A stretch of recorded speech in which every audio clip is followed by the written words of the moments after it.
Now that the suspects have been committed to high court, yes. What is now your steps you are taking as the defense counsel? Thank you. In the first place, it is the prosecution to take lead. It is supposed to ensure that the case is fixed for plea taking. Our clients could not take plea before Chief Magistrate because the Chief Magistrate's Court has no jurisdiction over such offences. And I assume that in the next hearing, our clients will be taken through plea taking, and then later we shall demand that the prosecution disclose to us all the documentary evidence they intend to rely on. You know, it's a prerequisite that before trial commences, the prosecution must provide all documents they intend to rely on in the course of trial. So we expect them to disclose soon. And if they don't, we shall demand.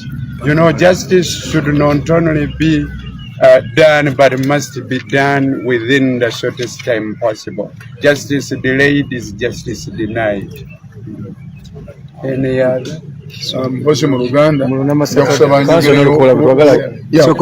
bannaffe bonna abazze wano tubadde tusaba okubategeeza nti olwaleero tubadde mu kooti, omulamuzi aweereza abasibe mu kooti enkulu.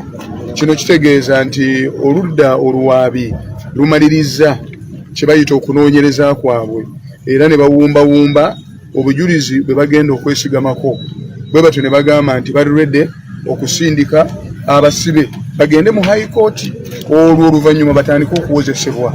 Naye ng'ekisookera ddala mu byonna ffe twateekayo dda okusaba kye tuyita bail application.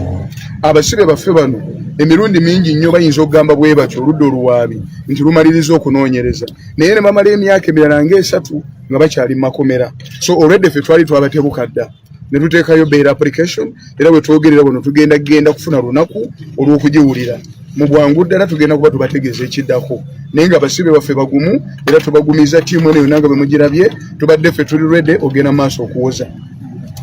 Kaso Nalukoola, embeera eno ebaddewo ku kooti eyatiya gaasi okubanga abawagizi babagumbuludde, oyinza gyogerako ki? Ekyo naffe kitwewuunyisizza nnyo kuba obwenkanya tebulina kukolebwa bukolebwa, naye bulina okulabika nga bukolebwa. Obwenkanya bulinga bw'olaba ekimera bw'okimma omusana kifa. Toyina kubikka bwenkanya, gulawo abantu babeerewo balabe tewali mutawaana katali kabbe.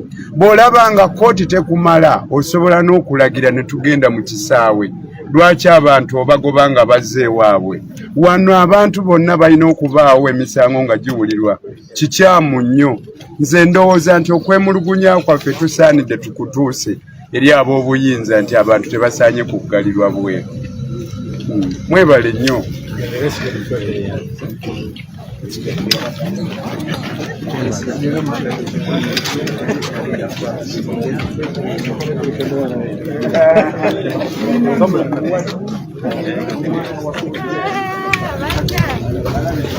Mubaka baako kyogera buza ko ku bannayuganda kye kibaddewo mu kooti.